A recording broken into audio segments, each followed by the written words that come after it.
I took that out of the Wall Street Journal. Welcome everyone to the Big Bear Valley Astronomical Society lecture series. Tonight we'll have a topic that few of us probably have had much direct exposure to, and that's radio astronomy. I'm very pleased to introduce tonight's speaker. I kind of have to, he's my boss. Dr. Dale Gary is distinguished professor at the New Jersey Institute of Technology Center for Solar Terrestrial Research. Dale is currently the interim director here at Big Bear Solar Observatory and director of the Owens Valley Solar Array. Dale's academic interests are listed as radio solar physics and microwave imaging observations. Tonight's talk is titled Tuning into the Sun. Please join me in welcoming Dr. Dale Gary.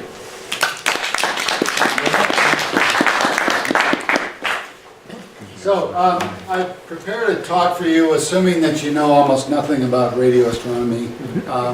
I may have gone a little too far. I was listening to some of the folks here chatting about things, and it sounds like you know quite a bit about certain things, but I didn't know what audience I would have, and so I'm going to start from very basic level, but bear with me, it moves quickly. So I'm going to give a tutorial on solar radio techniques, basically how it is that we do the observations to create beautiful images and radio waves and things like that. Then I'm going to talk about some new trends in radio instrumentation. There's a very, very rapid development of new technologies that is fueling really a revolution in radio astronomy. So I'll kind of touch on some of that. I'll give you some new results that I've been involved with the Very Large Array Radio Telescope. I'll tell you about some particle acceleration from a termination shock in the solar atmosphere. Also the ALMA, that's the Atacama Large Millimeter Array. Tell you a little bit about that. And then I'll spend a bit of a time on our instrument, NJIT's radio array, EOPSA. You can see up in the corner, EOPSA, Owens Valley Solar Array. The E stands for expanded because we are just finishing a big expansion of that. And then I'll conclude a bit. So, what do radio astronomers do? Here's an iconic picture, the BLA in the background and Jodie Foster listening to the earphones. That's from the popular media. You may think that's what we do, but I can say I've never listened through earphones to radio signals. Radio radiation is a form of light. And I know a lot of people have a bit of confusion on that aspect because they listen to the radio. It sounds like it should have something to do with sound. But of course what's really happening is that the radio waves are encoded with low frequency waves, either amplitude modulated AM radio or frequency modulated FM radio, that those low frequency fluctuations are converted to sound. But it's the carrier that are the radio waves. And it's a form of light, as I say, electromagnetic radiation. In fact, you can modulate light, and most of our communications now go through light fiber, right, around the world. So radio waves are to radio as light is to radio. You can now get your radio over light as well. So radio astronomers record the intensity of these carrier waves as a function of frequency and time. So we're basically looking for changes in the intensity of that. And we also determine the direction toward the signals by correlating signals between antennas. And this will lead us into the technique for imaging that I'm going to describe. And we use this information to learn the characteristics of the source that's emitting the radio waves. So where do radio waves come from? Radio waves are produced by accelerating charged particles, and that's it. That's the only way they're produced. You are familiar with, let's say, a CB radio antenna, and if this is a transmitting antenna and you apply an oscillating voltage, then the electrons will move up and down and oscillating there, and they will generate these radio waves, and so that produces them. But anything that's hot produces radio waves, and high energy particles accelerated, for example, in solar flares or in jets from black holes, those also produce radio waves. And in fact, here's a radio galaxy. This is the SEN-A radio source, but it's a galaxy that has undergone a merger, and in the middle of that is a black hole that is spinning, and along the poles of the black hole it's spewing out jets of electrons, high energy electrons, and those electrons go many thousands of light years up and down, above and below the galaxy, and it's those things that we see in the radio.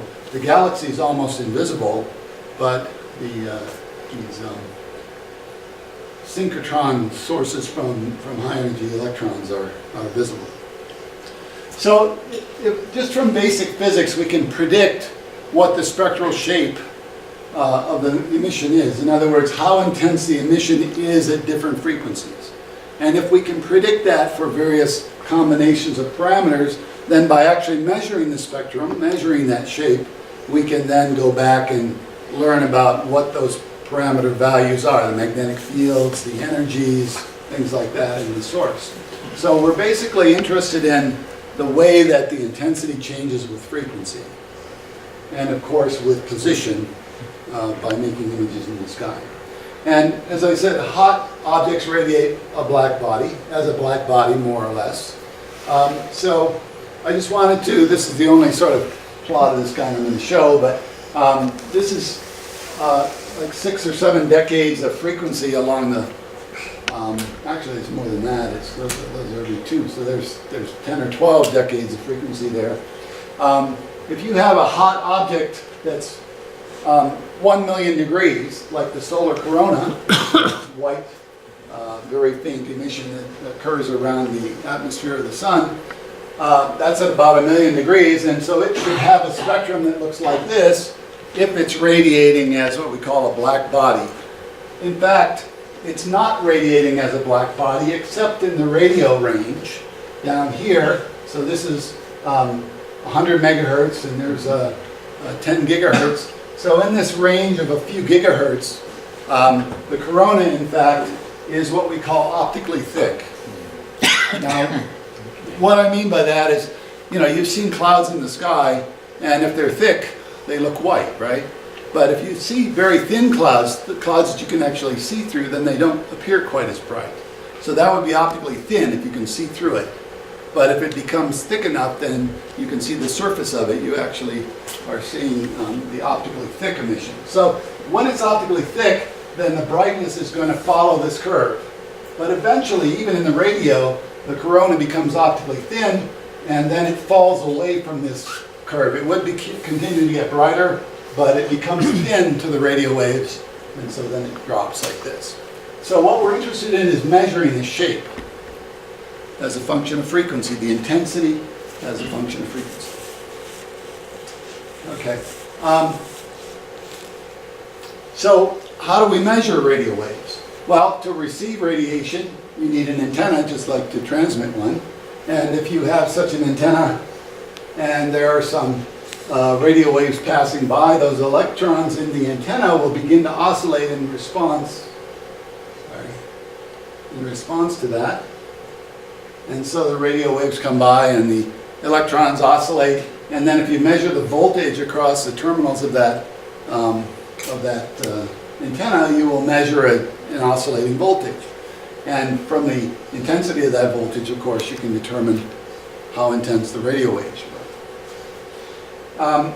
As you can imagine, though, there are a lot of astronomical objects, and there are man-made ones, and there are people, and there's the ground. And everything is radiating radio waves. So the astronomer's job is to weed out the unwanted signals and amplify and detect only the ones we want. Now, one way to do that is to tune to a narrow range of frequency. If you know the frequency that you're interested in, you can tune to a narrow range and block out all the others. And that's what your car radio does, so that you're not hearing every station at once, right? it's tuning to a narrow range of frequencies. That helps a lot to find the signal that you're interested in by ignoring the others. And so one of the things that we do is there are protected bands in the spectrum that are only for passive radio astronomy. And there are not supposed to be any transmitters that are broadcasting in that range, or some harmonics of their system should not be in that range to some level. So at one time, radio astronomers got together and figured out what are the really interesting frequencies, and they blocked those out and said, that worldwide, people are not supposed to broadcast in those bands. Unfortunately, as astronomy has grown, we're not interested in those narrow bands anymore. We want the whole spectrum. So we have to deal with radio frequency interference. It's no longer enough to observe in these really quiet bands. So we have to learn how to live with RFI. RFI means radio frequency interference. Now you can also arrange to receive radiation only from certain directions, and that helps too. If you've got a radio galaxy over here and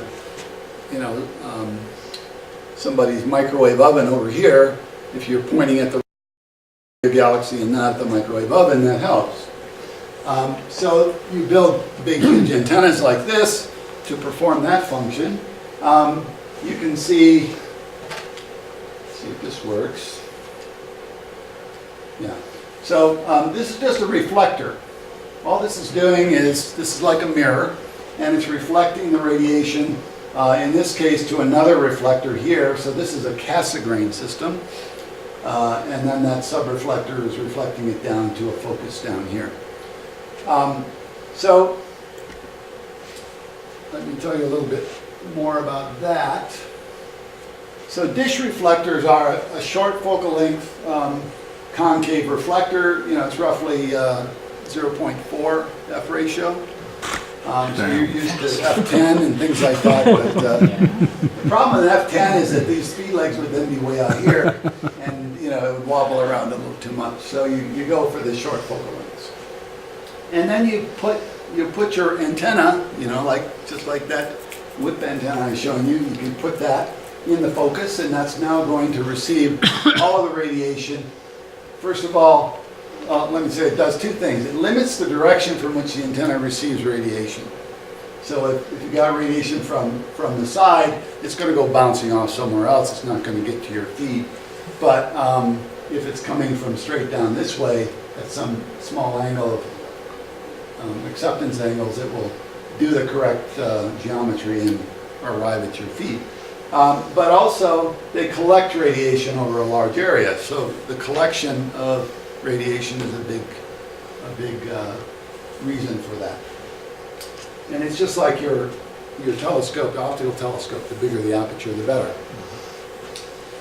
Okay, but one thing's a little different is that the detector in this case is a single pixel. It's like a photomultiplier tube or something instead of a CCD, right? Or your eye. So you're not making an image with this. You're only measuring the intensity in the direction that this thing is pointed. However, you can make multi-beam feeds like this, and this is sort of the equivalent of a CCD. The problem is that these are big, because the wavelengths that we're dealing with are big, and so you can't get too many of them in the focal area, and so you're limited. This one is. What's the actual scale here? How big is that? I think these are at L band, which is roughly. The scale would be a few inches, and so this would be some fraction of that, maybe 3 or 4 inches across each of these. So this would have to go on a pretty big telescope. You wouldn't put it on my 2-meter telescopes that I have. So if the dish is large enough and the frequency is high enough, then one way to make an image is by rastering over a region of the sky, because with these cases of high frequency and large dish, the field of view gets very small, so it's very directive, and then you can move your dish around and paint a picture essentially of the sky. But it's very slow, of course, because if your emission is not very bright, then you have to wait for it, integrate up and get enough signal before you move on to the next point. So it can be very slow for weak things. But I'm going to show you some examples of that, including an example with ALMA.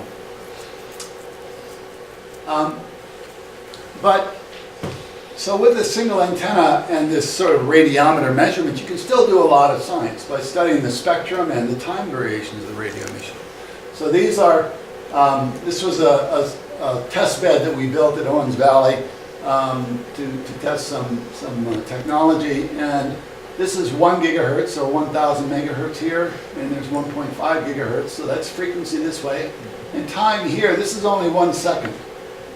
And this is only 1 second, so this is a couple of seconds across. Here's more like 5 or 6 seconds. But these kind of intensity fluctuations change very much from frequency to frequency and from time to time.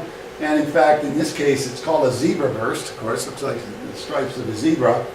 And the separation between these features is actually proportional to the magnetic field in the source. And so there's a lot of really interesting physics you can do you can measure a magnetic field, but the next question is, okay, where is that? Unless you have spatial observations, you can't tell that. So you want to combine this high frequency resolution with spatial information. These are called spike bursts. This is actually an electron-cyclotron maser emission. So it's a coherent process, and it's producing these little tiny spikes here. Millions and millions of these things in a particular short period of time. This particular burst, in fact, was the largest on record. Over 1 million what we call solar flux units. Astronomers use the unit Jansky, but solar radio physicists had to invent a bigger unit because Janskys are too small, too faint. So we call them solar flux units, which is 10,000 Janskys. But this flare had 1 million of those 10,000 Janskys. And in fact, it caused widespread outages of GPS over the entire sunlit hemisphere. So we documented this. At this time, we had a big press release. It was on the cover of Science News and things like that. So pretty exciting. But indeed, these kind of solar radiations can be so bright that they swamp technology here on Earth and can cause problems. And then this is another one called a fiber burst. This is a much slower variation. You can see the frequencies start high, and then over time they get lower and lower and lower. And this is the propagation of something called a Whistler wave moving up through the corona of the sun. And as it propagates, it's actually combining with some background radiation and shifting it. So there's a dark feature and then a bright feature just above it. And all these have a kind of a dark shadow below them where the emission has moved from one frequency to another. So all of these things are in the same range, 1 to 1.5 gigahertz with 1 megahertz frequency resolution, 20 millisecond time resolution. Question? Lots of structure. Is the spike burst, is that from a very small region of the sun, like a flare? Or? It's much smaller than a flare. These things are probably on the order of a kilometer in size or something like that. Oh, really? Very, very small. Yeah. Even the light travel time, these are just a few milliseconds of lifetime. They come and go so quickly. And it's just, the electron population in a region of space gets is unstable to the growth of these waves, and they grow up very quickly and radiate like crazy and take all the energy from the electrons, and then it's over. The energy runs out, so it's gone.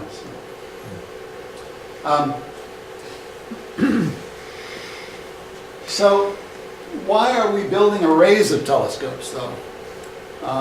This is the VLA. We've got a lot of nice, identical telescopes. What do we get from that?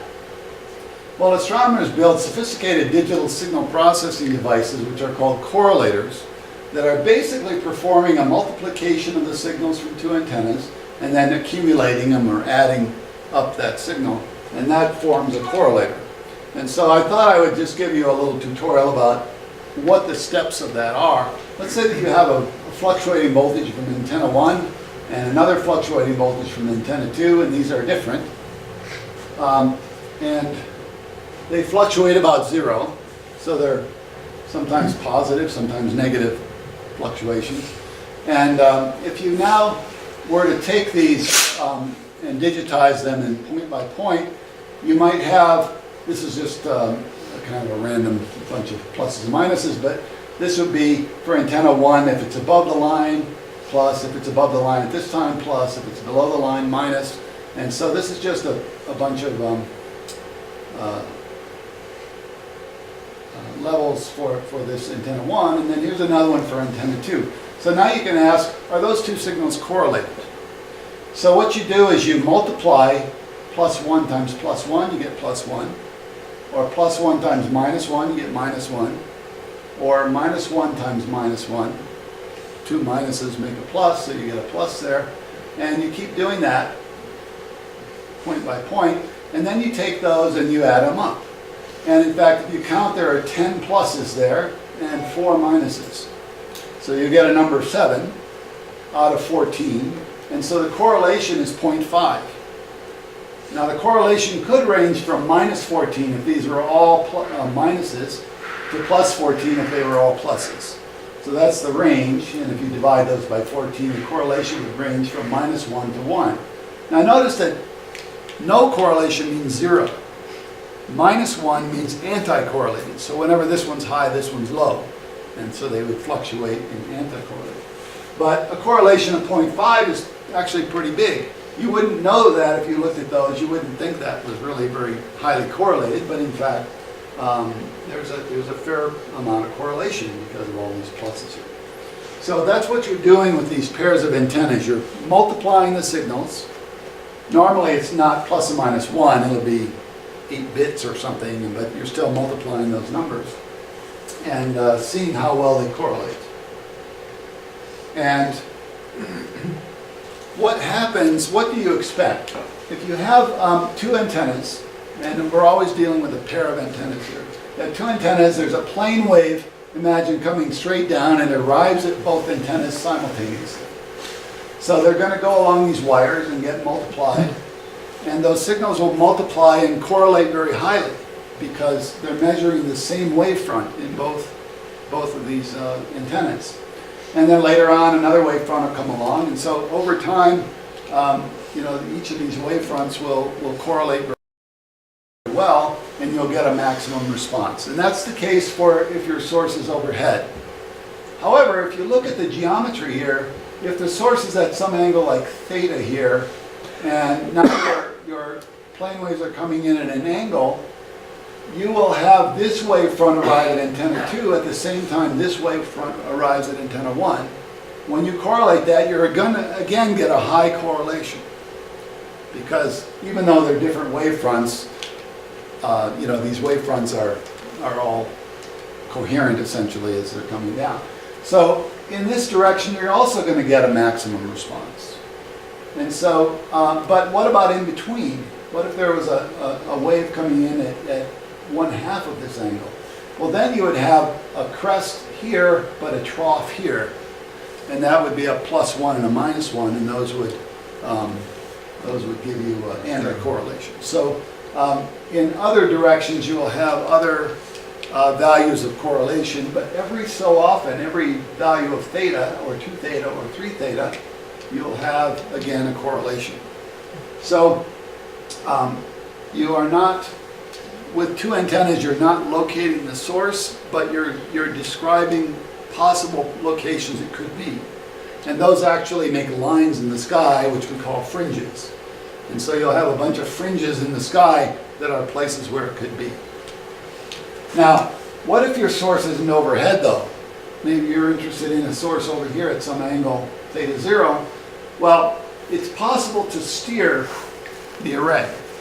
And the way you steer it is that you insert a delay in one of the antennas. So in this case, we would have this wavefront coming in at an angle theta 0, and it would arrive at this antenna first, and then we delay it by the length of time it takes for that wavefront to go from there to there. So that's strictly a geometry, you can calculate what that will be. So you can determine, based on what delay you put in there, what the direction is for the direction you're interested in. And then you again have this same fringe thing, but it's a fringe around that location. And in fact, what we do is to steer it at an angle theta, because the Earth is turning, the sources in the sky are moving, you have to continually adjust that delay in order to track your source. Okay? Continually adjust the delay. Yeah. So these delays are updated every couple of seconds or so to keep it tracking. So it's like your clock drive, only we're steering it electronically. Now, how does this relate to imaging? This is kind of complicated. I'm going to spend a little time on this, but let's say that you have an array configuration like this. These squares indicate locations of antennas on the ground. Right, so in this case, I guess I have eight antennas. And so the antennas in different locations, what we're interested in is the pairs of antennas and the baselines between the pairs. So if I select, say, a baseline like this, going from this antenna to here, then in this diagram I'm plotting baselines. And I'm actually using units of wavelengths. So I'm actually interested in how many wavelengths of whatever frequency I'm on would fit between there and there. And I plot it here. Okay? Now, there's also a baseline going the other direction. Same length, but the other direction. And so I plot that one point up here at some the other side of 0. And here's another one. And I plot a little plus sign for its baseline.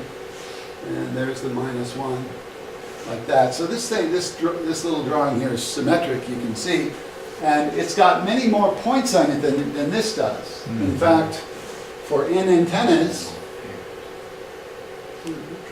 for n equals 8 antennas, I have n times n minus 1 over 2 baseline, which turns out to be 28. Wow. Okay, so all of these pairs are going to be important in measuring something about the spatial distribution of brightness.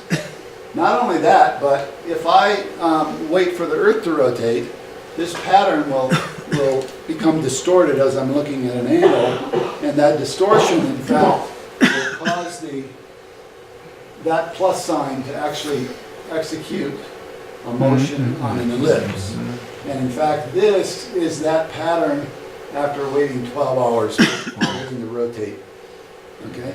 So what I'm saying is that what's important is not the baselines, but the baselines projected in the direction of the source. And as you see the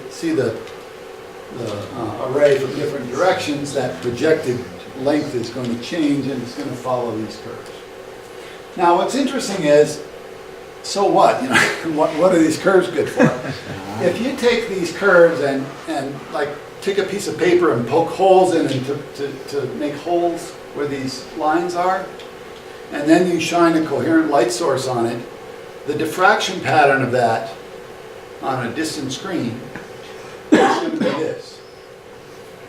So in other words, this is what we call the sampling function. Our antennas are sampling these locations, and if you have a coherent wavefront coming in and hitting all of those at the same time, this is what would be diffracted. This is the diffraction pattern from that sampling function. Okay? Amazing. Now, you may not realize yet what I'm talking about, but if I show you the diffraction pattern of your optical telescope, which is a nice round circle, totally filled in, it has a diffraction pattern that looks like that. You're all familiar with that. Okay? So this is the aperture, and this is the diffraction pattern, which is in fact the point spread function. We call it the beam, the synthesized beam, but it's the point spread function of the instrument. In our case, our sampling function gives us the point spread function. So this is what a point source would look like in an image with this set of antennas. Now, that's for a point source, but of course, we might have more than one source, and the sources might be different sizes and different brightnesses. So what's going to happen? These are producing waves that are coming from different directions and different amounts, and those waves are going to interfere when they get to the aperture. And so here, all of the amplitudes of the wave everywhere are the same, and all of the phases are simultaneous, right? But here they're not. So what I'm doing is I'm saying, take all of these different waves and try to figure out what the electric field is doing when it reaches the aperture. And this, in fact, is the drawing from this source. Now, you may think that sounds like a really hard problem to figure that out, but in fact, there's a nice mathematical tool called the Fourier transform that does this for you. So this is the Fourier transform of that. And this is the Fourier transform of that, or that's the Fourier transform of this. Now, what's interesting is I can now take this sampling function and color it, or sample this visibility. That is, these are the amplitudes and phases that are produced in the aperture by that. Oh, I wanted to say that this is called aperture synthesis. We're synthesizing an aperture. Okay, it's not as nice as a filled circle, but it's the best we can do with those antennas. But if I now sample the visibility at those locations, I get this. You can see some of these are gray. It means that the amplitudes in those locations are not as high as they were in the middle. But when I use this as a diffraction pattern, with that distribution of amplitudes and phases in the aperture, that is what I would see diffracted on my distant screen. In other words, it's the map convolved with the beam. So this is exactly what your telescope is doing, except in your case these would be little airy disks around your stars, but it's doing exactly what your optical telescope does. The difference is that what we're doing, we're measuring at these antennas this amplitude and phase function on the different baselines, and then we're using a computer to generate this image. And for you, luckily, your telescope does that for you, so you don't have to go to all that trouble. Does that make sense? Is it kind of... Okay, so we start out with this thing called a dirty map, or a dirty image. And we used to joke about this because I could imagine my son going and telling his teacher about his father's dirty images. But, this is the Cygnus 1 radio galaxy, and you can see all these bumps here and wiggles. Those are all from the point spread function of this sampled distribution, which is not a filled circle, so it's not nice and clean. But we can deconvolve. We know what that point spread function is much better than you do with optical, I can tell you, because it's just a geometrical thing.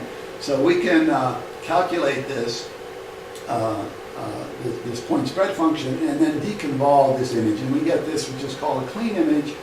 And now you can see that there's a central source and a couple of lobes, and you might possibly see a little something here. But what's left here, these fluctuations are caused by imperfections in the instrument. So the antennas have a little bit of gain fluctuations and they're not perfect. But it turns out that there's something called self-calibration that you can do by making use of the fact that you have n antennas. So you only have n things to solve for, right? You need to solve for the gains of those n antennas, but you have n times n minus 1 over 2 measurements. So you actually have, when n is large, that's a lot of measurements compared to the number of things you have to solve for. So you can actually correct for fluctuations, like if one antenna is a little high, all the baselines using that antenna are also a little high, right? So you can determine that and calibrate this way. And now you can see these fluctuations are much reduced. You can now see very well the jets that are going out to these lobes, things like that. Yes. So this sounds somewhat analogous to a flat field in the optical then, for... It's one type of, flat field is one type of aberration. but it could also be analogous to having not a perfectly turned mirror, maybe you have a bump in your mirror. So it can be even more. Okay, so this isn't just gain differential. That's right, it's complex gain. Okay. I should say, how many points do you need to get how many Antennas? Antenna do you get This was done with a very large array, which has 27 antennas, and that's 351 baselines. Is this taken or integrated over a very small amount of time? Or No, this is. I'm guessing that this was actually, this is a very important image. They spent a lot of time on this, and so it's probably more than 351 baselines. So what they've done is they've taken the VLA in one configuration, and they make a map, or they take the data to make the map, and then they truck the antennas out on their little rails with their antenna movers to a bigger array, and then they take a bunch more data, and then they truck them out further. They have actually 4 different array configurations going out to 27 kilometers. I think is the longest. But is this a series of very short snapshots? No, what I'm saying is that this was probably a month of observation.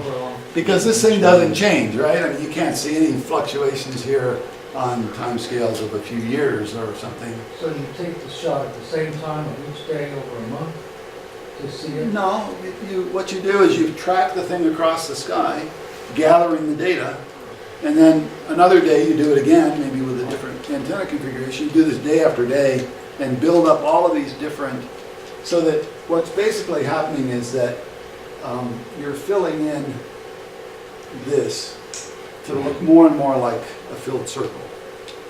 And the better you can do, the better off you are. Okay, anyway, another question? In that previous slide, what was that little light bridge that? That's called a jet. So there's a black hole here, right? And if you looked at it close up, it's got an accretion disk around it. Yes. And then it's got these 2 poles where the jets go out. And that's those jets go for, this is probably about, I don't know, maybe 50,000 light years, 100,000 light years. So those jets go a long way, and eventually they slow down and meet a shock and become turbulent, and that's why they're collecting here and glowing very brightly. When they're going along here, they're almost invisible because they're just kind of shooting along in a straight line. Got it. Thank you. Okay. So I wanted to now talk about new trends in radio instrumentation, just very briefly. There's a lot of new technologies that are powering large changes in the way we do radio astronomy. We have broadband technologies. RF components are much broader. They cover a broader range of frequencies. Optical fiber allows us to transmit broadband signals. Feed development to be more and more broadband is going on. And so that allows us to sample the entire radio spectrum. No longer are we confined to these little protected bands. We're just looking at everything. There's advances in mechanical design, materials, precision, measuring of these mechanical designs, and control of them to allow antennas to operate higher and higher up to terahertz frequencies. High-speed electronics allow broadband signals to be digitized at an early stage, and then from then on, you don't have any losses. You can, your digital sample is perfect from then on, and you can sample it at high frequency and time resolutions, like that earlier plot I showed. High-speed computing allows the signal to be processed in real time to image large fields of view. And you can also have parallel processing of multiple beams. So I just want to demonstrate what I'm talking about there. If this is our beam, then I told you that it's possible to put in some delays and shift the beam to another location. So let's say I do that. Pushing that up my hand. Okay, so let's say I move the beam over here, but I can now take a copy of this digital data and I can make a new beam. The same data, but I'm just inserting different delays to do that. And that, let's say I can place it here. And I can do that over and over again. The same data, parallel processing, each of these requires the same processing, but with slightly different delays. And it's now able to put all of those beams on there simultaneously, and you're simultaneously mapping that entire region of the sky. That's called a beamformer. Now this is different than a correlator. Correlators actually get this by doing the Fourier transform of the signal, and like I showed before. But this is another approach that in some cases has advantages. Okay. And then there are advances in storage technologies which allow us to at least manage the massive data volumes that come from all of this digital data. So new radio telescopes, upgrades of existing ones, all of these are aiming at imaging the entire radio spectrum over the entire sky. You know, that's the ultimate we'd like to do. But it requires multiple systems to cover the nearly 5 orders of magnitude that we call radio, from say 10 megahertz to 1,000 gigahertz or a terahertz. Okay. So I want to show you an example, a couple of radio telescopes examples. And I'm going to use the sun because this, after all, is tuning into the sun. So imagine now, this is the circle that represents 1 solar radius. So that's actually, I wonder if that's a radius, that must be diameter, actually. So that would be the size of the sun. And then this is 5 times the size of the sun. So the corona would be out here. And this instrument here, this is an instrument called LOFAR, low frequency array, operates in this frequency range. It's located in Europe, and it's really a giant thing. I mean, there are stations like this all through the Netherlands, which is the sort of home country. But then they also have stations like this out from there into Germany, into France, there's one in Ireland, or England somewhere, maybe not Ireland. I think they want to get one in Ireland, but they haven't yet gotten the money for it.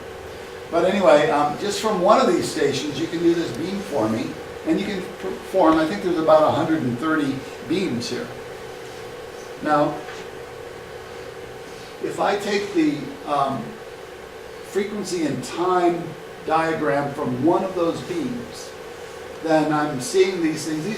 These features here are called type 3 bursts. These are beams of electrons that are going from low in the corona, shooting out into interplanetary space, and as they go, they shift to lower and lower frequencies. But if I now take the one from this beam, a different beam here, they look the same, but if you look carefully, you'll notice that they're different type 3 bursts. So there are beams of electrons that are shooting out and passing through this beam to produce this, and there are different beams of electrons shooting out to produce this.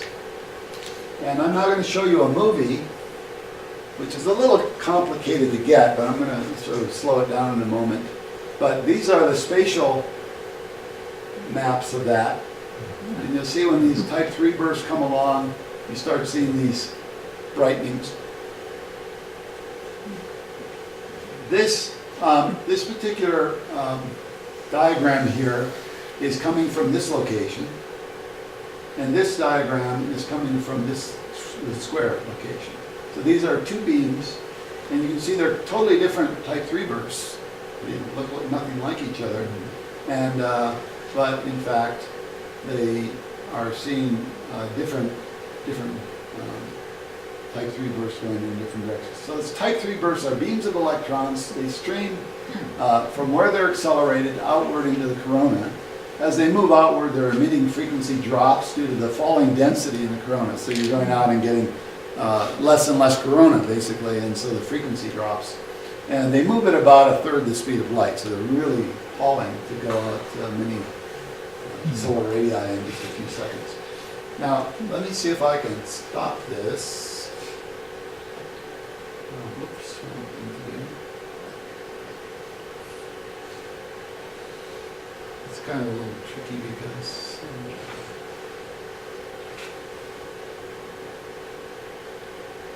I should have brought my mouse. So let me come back to here. I want to point out right here, as this touches this, you begin to see, again, this is the one for the square, you begin to see the radiation there. This diagram is for around 50 megahertz. This is around 40, this is around 30. So as I go further in, this one kind of starts to fade out, and I start to see it appearing here at 40 megahertz. See? And then if I keep going, now this one looks like it's coming back, but in fact it's a second type 3 burst. Right? It's what, sorry? It's a second type 3 burst as I move Oh, on. yes, I'm yes, now on yes. the second one. Mm-hmm. But at the same time, I'm seeing the first one now showing up out here. Okay, so if I can just leave it like that, you'll see that there's a source here that is close to this circle, the 5RS circle, and then this one is right on the circle, and then this one is well outside of the circle. So at this moment, I'm seeing these electrons that are at 3 different locations in the corona, but in fact also at 3 different frequencies. And if I look here, I'm seeing that the ones here are from the second type 3 burst actually. The ones here are maybe mixed between them, and the ones here are coming from that first one. So anyway, I can now map the corona and this activity from all directions with very high time resolution, very high frequency resolution. So it's really quite revolutionary. But here's another example of something very similar. This is called a long wavelength array. The other was a low frequency array. This is a long wavelength array, but they actually are very similar frequencies. Now this one is not, all over Europe, right? It's one little patch on the ground at the VLA. This is the VLA in the background. But this is like a demonstrator for this technology. And there's another one at Owens Valley. This is kind of a close-up. You can see this was an individual antenna, and there's another one there, and another one in the background. You see lots of them up there. So these are the receiving elements that are being combined to form, and this is going to be using a correlator, so I'm now not looking at beams, but I'm looking at the whole sky at once. I'm going to image the whole sky at once. So let me show you this. This is the galaxy. That's the entire sky as if you were looking from an all-sky camera. This is Sagittarius, of course, down here, the center of the galaxy. And as you go up the Milky Way, you come to Cygnus, and there's a nice bright source called Cygnus A, which is in fact that double-lobed galaxy I was showing you earlier. And as you go further, you come to Cassiopeia A, which is a remnant of the Kepler supernova. These sources can be very bright, but be caused by very different things. Now, as I start the movie, you'll see the sun rise over here and then move across and here. And this is a spectrum, and these bright lines here in the spectrum, I've now turned what we were looking at before on its side. And so these are type 3 bursts, the same kinds of bursts we had before, but now going to the side. So let me run the movie.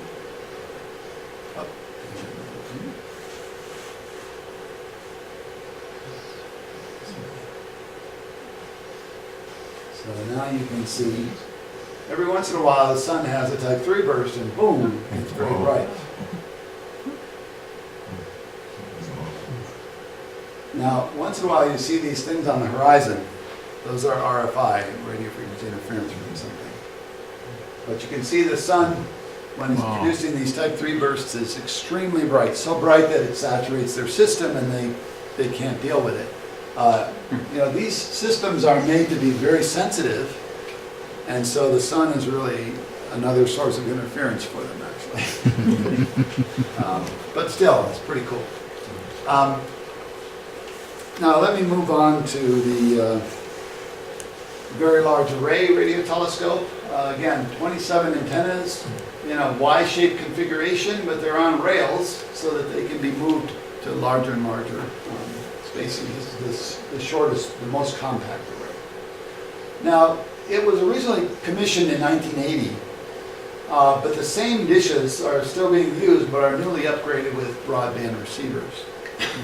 So we now have bands that cover 1 to 2, 2 to 4, 4 to 8, 8 to 12, 12 to 18, 18 to 26, 26 to 40, and 40 to 50 gigahertz. So it's a continuous 1 to 50 gigahertz range of frequencies. Again, it used to be that they had 4 bands that were very narrow.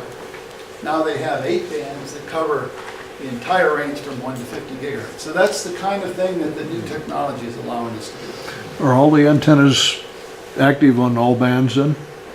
Well, they can't be done simultaneously, so you Right. have to say what band you want. If it and was they the can- 40 gigahertz, So- are all the antennas then on 40 gigahertz? Yeah, they'll all in be on line? the same.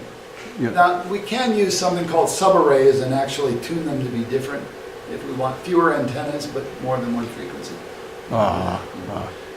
The way the frequency is done, changed, is that subreflector, remember it's a Cassegrain system, so there's a second reflector, and that thing is actually tilted, or it's called a nutating reflector, and as it turns, it moves the beam not to the center of the dish, but offset, and it moves it around a little circle, and the different receivers are on that circle. Ah. So you aim it in different directions. So it actually only takes a few seconds, maybe 20 seconds to move it to a new frequency. But nevertheless, they can't be done simultaneously. Sorry, yeah. I before just ask this question, but let's explain. But is it possible, like the telescope here, the different wavelengths reach out different points on the vector? So these are of course a mirror will focus to the same place no matter what frequency, right? Yeah, but you can use some like grating, whatever, can not focus on different places slightly differently. Is it possible? You could, but we have other ways of, if you have a band that can be received by your receiver, a broadband receiver, then you can digitally, get a Fourier transform of the time domain and get a frequency domain. So that's how that's done. And then you get lots and lots of very fine channels, frequency channels. But the thing is, your feed has to be able to accept that range of frequencies, right? And so these feeds have different sizes, and so you physically have to move the beam to a new feed in order to get a new band. And these are the bands. So some of them are very wide, quite wide, but yes.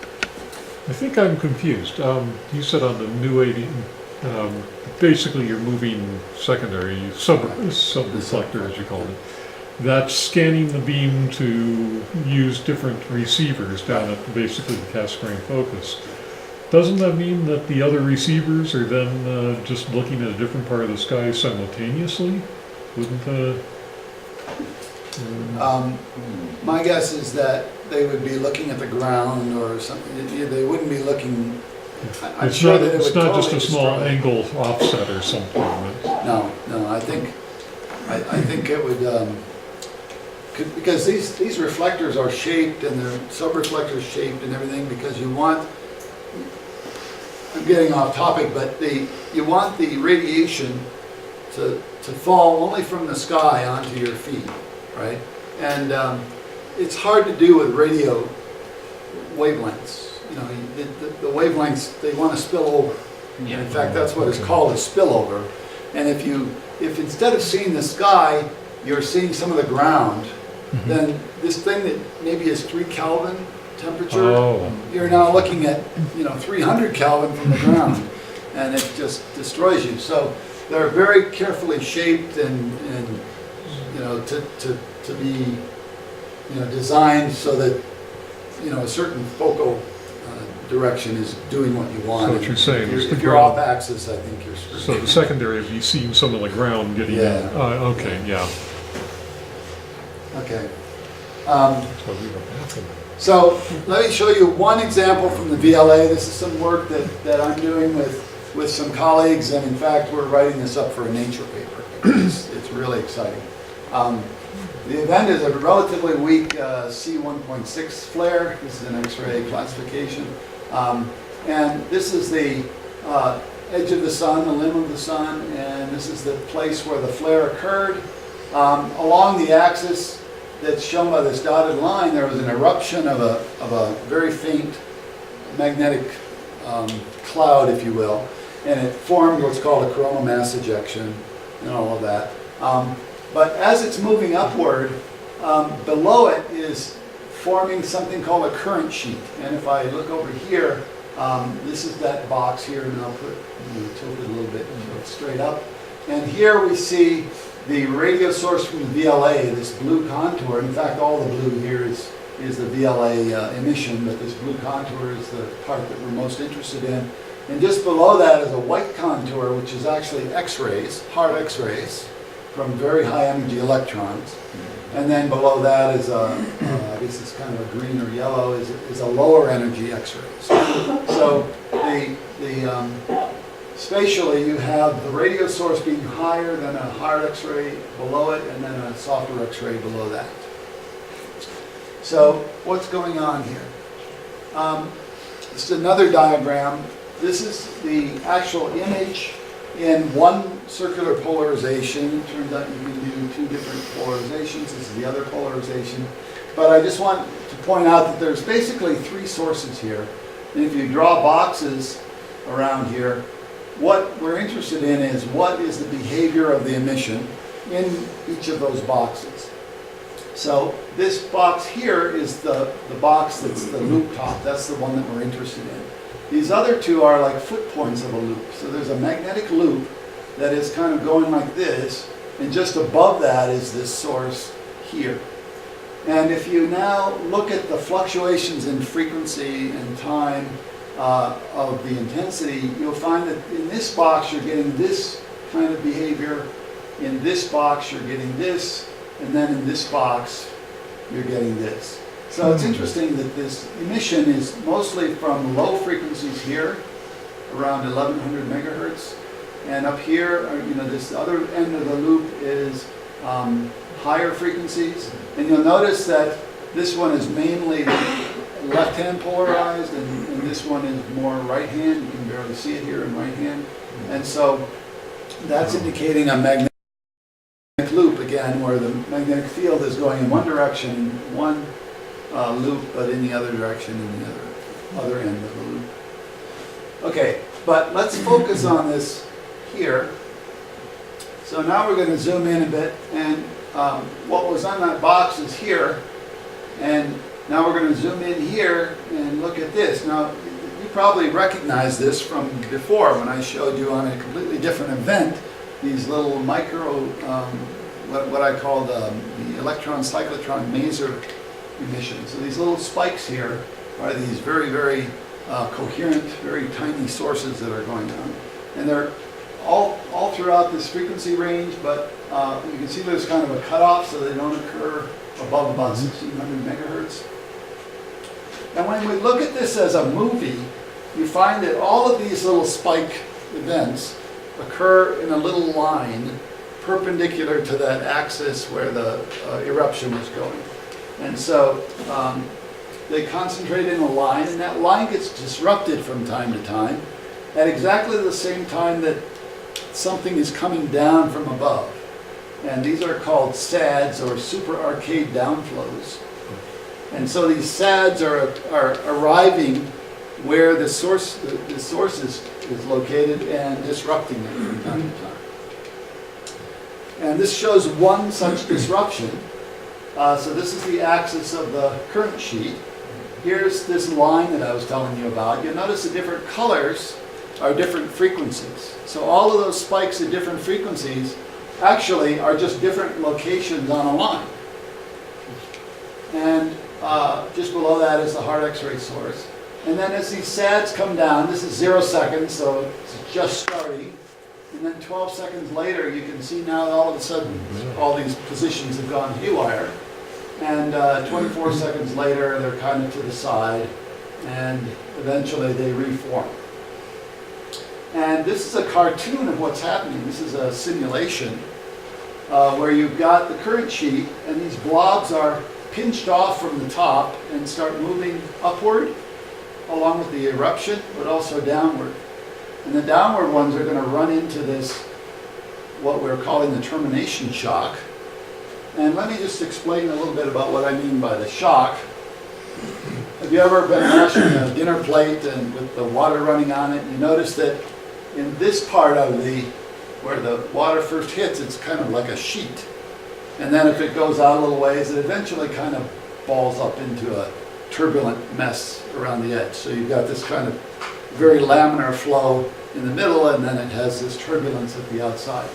So this is a supersonic flow, or supersonic flow, going nice and smoothly, and then it runs into an obstacle, which is the edge of the plate, and forms a lot of turbulence.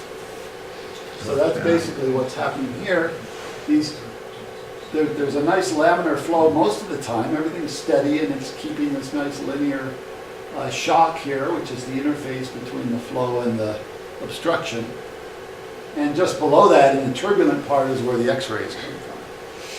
But then as the SAD hits, in the simulation, I wish I could show it to you as a movie, but I didn't have a movie. But it basically just kind of disrupts because the blob is dense and is causing a disruption. And it kind of makes things go to the side, which is exactly what these radio sources seem to be doing.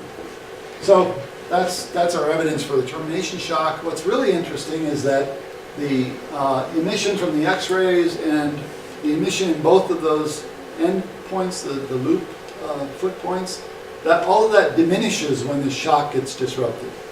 So it's going along there, the shock gets disrupted, all of that, it's still there, but it's much weaker.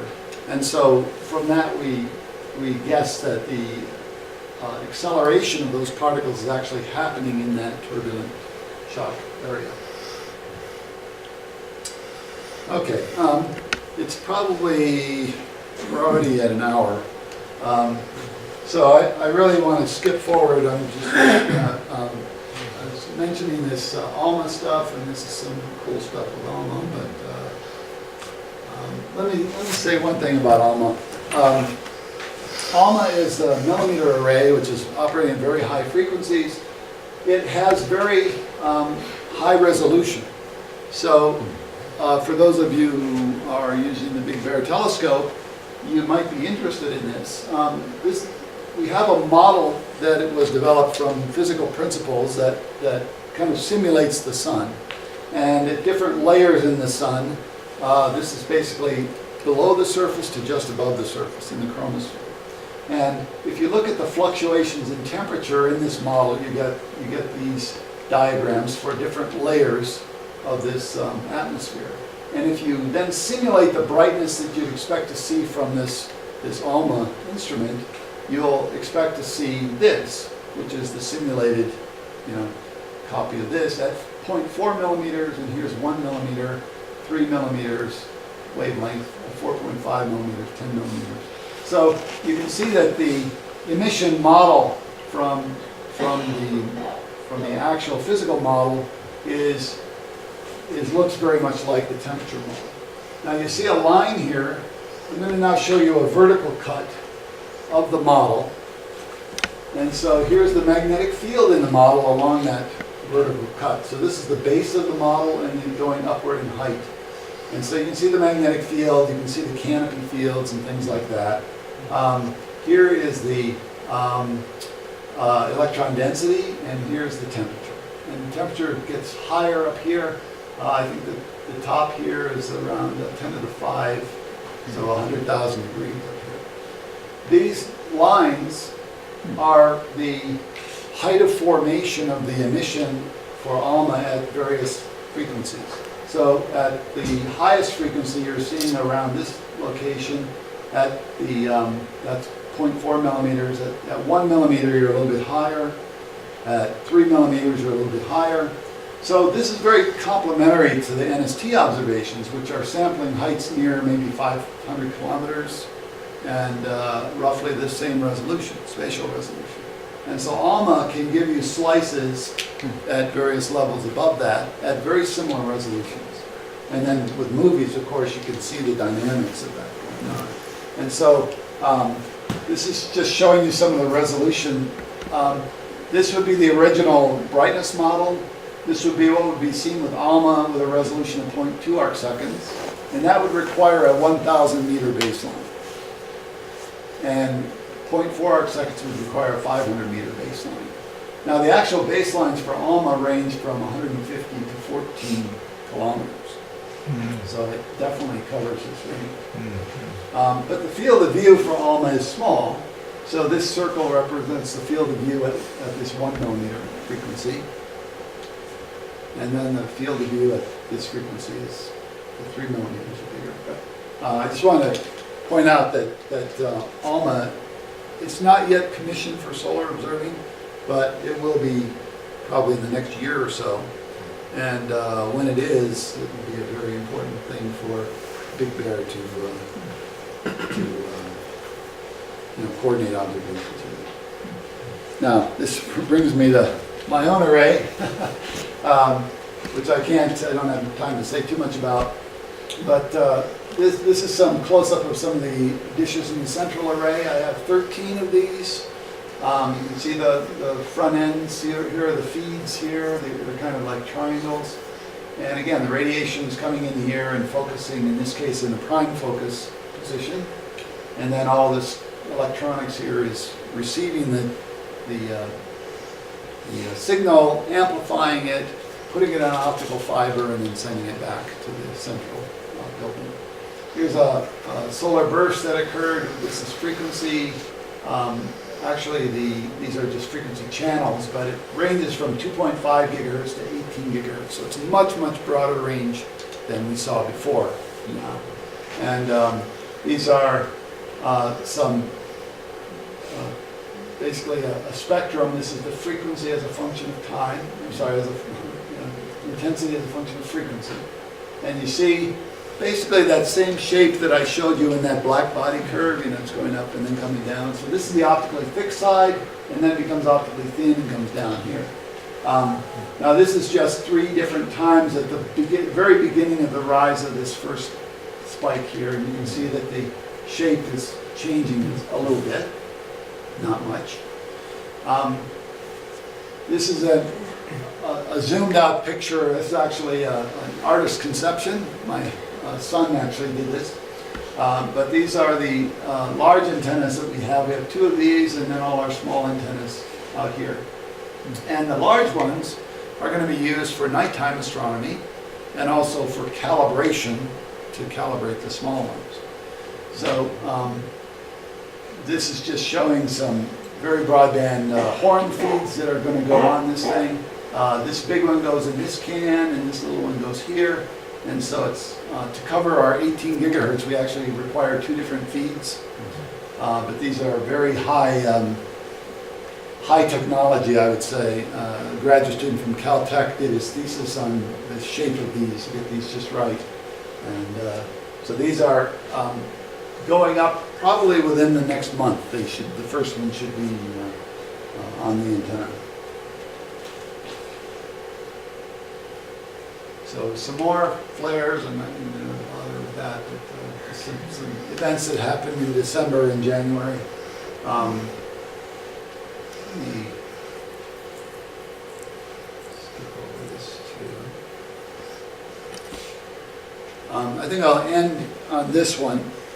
So what we want to do is measure a flaring loop, for example, and this is actually a simulation of a loop that at low frequencies is 1 gigahertz, 3 gigahertz, 4 gigahertz, 8 gigahertz, 17 gigahertz. So as you go from low frequencies to high frequencies, if you just put high energy electrons in this loop, it will radiate at different frequencies in different places. And in fact, down at the base of the loop, where the magnetic fields are highest, that's where the highest frequencies will come from. So you can see that the loop starts out to be filled, and then it becomes a double source, and then the strongest magnetic field end of the loop becomes the only thing you can see at high frequencies. Now this is the simulation, and then we've sampled this brightness distribution with the EOF's antenna distribution, the sampling function, if you will. And this is the predicted images of those. So these are what's put in, these are what come out of the simulation. And now if I look at these, you can see that, of course, at low frequencies, you almost don't see a loop. The resolution isn't high enough to really resolve it as a loop, but as you go to higher frequencies, you can see that the resolution gets better and better, and you can pretty much looks just like the source. Now, if you look at the spectrum, in other words, you stack these as a pancake and look vertically down through them, you will see at this location, you'll see this spectrum. At this location, you see this spectrum. At this location, you see this spectrum. So you notice that the peak of the spectrum is shifting to lower frequencies as you go up the loop. And then as you come back down the loop, it shifts back to higher frequencies. The lines here are from the model. So that's actually what we should be seeing, but we're actually measuring after putting it through the EOPS sampling, we're actually getting these points, which are not precisely on there. And you might think, well, that's too bad, you really haven't done a very good job. But in fact, we've captured the frequency variation. You can see the peak has shifted and come back. So that's a magnetic field effect. So we can use this information to measure the magnetic field. And if I now take these points and I ignore the solid lines, which real flare, I don't know the solid lines, right? I only know the measurements.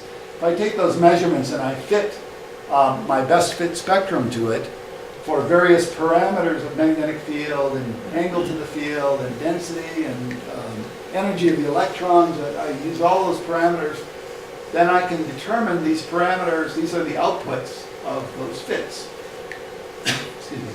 And the magnetic field in particular, this is the magnetic field map, not just at 4 points, but at every point in the map. So all of these pixels are independently measured spectra, and from that I get a magnetic field, and I can see the high field strength down here, and getting to these lower field up here, and then goes back to high field here, just by looking at the shape of the spectrum. So what I'm saying is that during a flare, once a second, I will get such a map.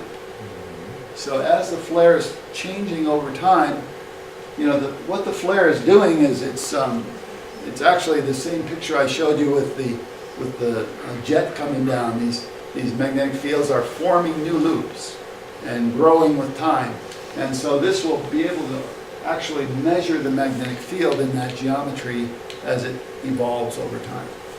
So it's a fantastic new capability. No instrument up till now has been able to do this. The VLA could, in principle, do this, except that it can't do this all at once. It can only, look at a relatively narrow band, and then 20 seconds later do another one, 20 seconds later do another one. So it just takes too long to do, this kind of work with the VLA. So this instrument is specifically made to observe the sun, solar dedicated instrument, to cover this wide range where that spectral shape can be determined and then used to get that information. Here's a full disk image. If I wait 12 hours, I can make a full disk image, and we'll make hundreds of frequencies. We'll have images like this at hundreds of frequencies. And this was some information about active regions, and but I won't. Let me just go to the conclusions. So radio astronomy has undergone rapid evolution due to lots of new technology. Many new and upgraded instruments are just coming online that will revolutionize solar physics, along with other branches of radio astronomy. Especially when these new radio results are combined with joint observations of other really revolutionary instruments. The NST is revolutionary. The SDO is revolutionary. All these new instruments that really are doing fantastic work. And when you combine them all, and don't forget radio, because it's a very important part of the wavelength range, we're really going to learn a lot in the next 5 or 6 years, I would say. All the instruments I've discussed tonight, only NGIT has expanded Owens Valley Solar Array is solar dedicated, and we'll be making daily observations of every active region, every flare during the daylight hours. And again, multi-frequency imaging is the key to getting those physical parameters in solar flares, active regions, other solar features. And especially if we combine them with modeling, which is a very essential part of it. So we're looking forward to some major new discoveries, as well as a better understanding of what, after all, is our nearest star, the sun. Thank you.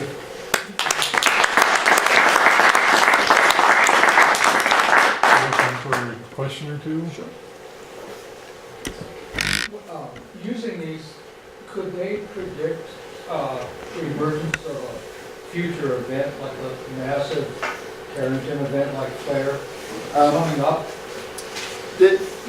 Unfortunately, I mean, you really have to resort to another technology, which is basically helioseismology, to look beneath the surface and see these things coming up. But even then, you don't know what the complexity is until it really breaches the surface. So I'm sure John will tell you that you need to know how the magnetic fields are distributed and you know where the positive and negatives are and things like that. For helioseismology, you may be able to get the field strength, but you really don't know the complexity until it comes through the surface. Then the question is it going to cause big events or not? And there are clues that don't really come from radio, I would say. There may be some clues in radio that would give you a sense, like if there are a lot of non-thermal particles that are being generated prior to an event. So there's some hope that radio will play a role there, but I think it's mainly the optical folks and the magnetic field measurements that are going to tell you something about that. Yeah, it's not sufficient just to have a big spot. It needs to be a big, complex spot.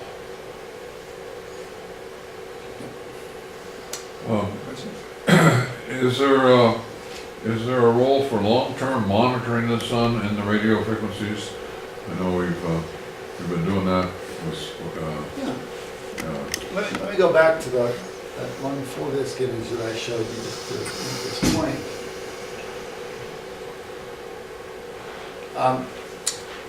This is an image at 2800 megahertz, which happens to be a wavelength of 10.7 centimeters. And there's a very famous solar activity index called F10.7, which is the total flux at this frequency. And so, believe it or not, this frequency has never been, the full sun has never been imaged at this frequency. I have one colleague who at the VLA has expanded, it has that frequency, and so he has done some observations trying to make an image. I haven't seen it yet, I don't think he's happy with it. But what that index does is it measures the entire flux from the sun as a single number, and then it tracks that from day to day.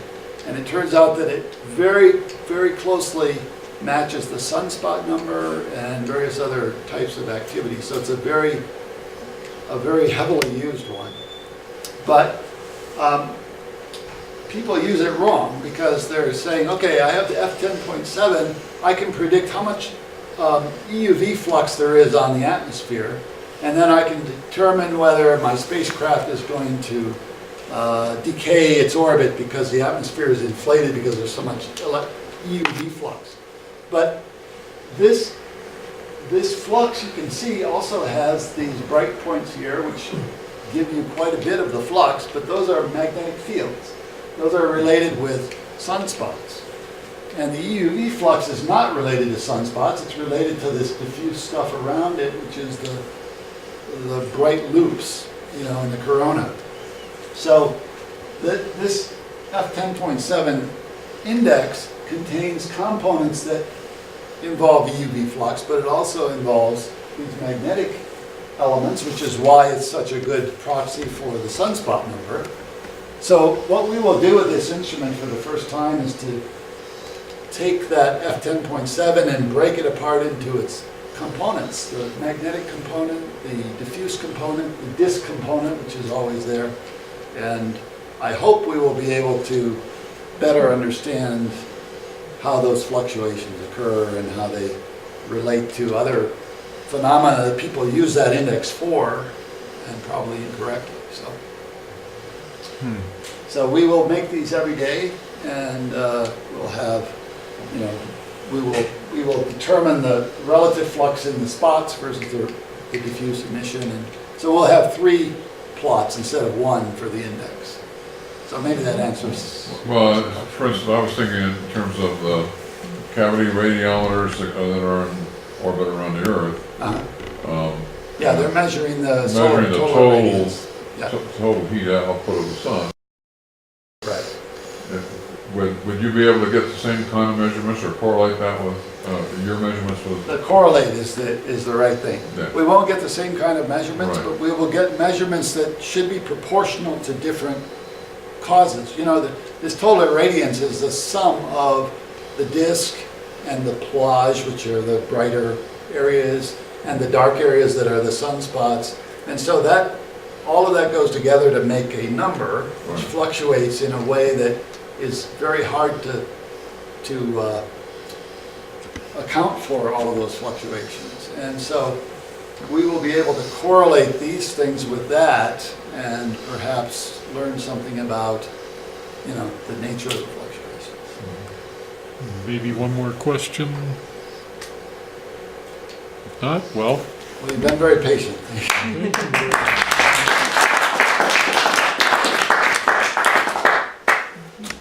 Dale, thank you very much. We do truly appreciate that. I think you're off tomorrow morning Yeah. for Owens Valley. So we're very fortunate that he happened to be in town for this. And, By the way, I can invite everyone to drive up 395 and stop in if you let us know ahead of time. Tomorrow? Well, I'll be there until the 5th of March, so.